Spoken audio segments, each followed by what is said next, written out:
আজকের মঙ্গল সমাচার মথি 10 অধ্যায় 1 থেকে 7 পদ। একদিন যিশু তার সে 12 জন শিষ্যকে কাছে ডাকলেন। তাদের তিনি দিলেন অশুচি আত্মাদের তাড়িয়ে দেওয়ার ক্ষমতা, আর মানুষদের যত রোগ যত ব্যাধি সারিয়ে তোলারও ক্ষমতা।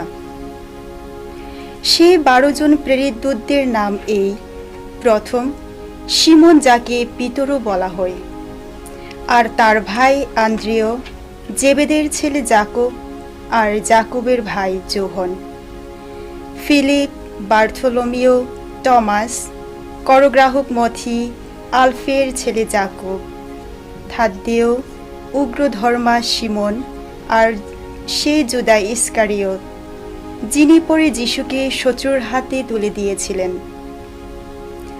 এই 12 জনকে যিশু তার দূত হিসেবে প্রেরণ করলেন।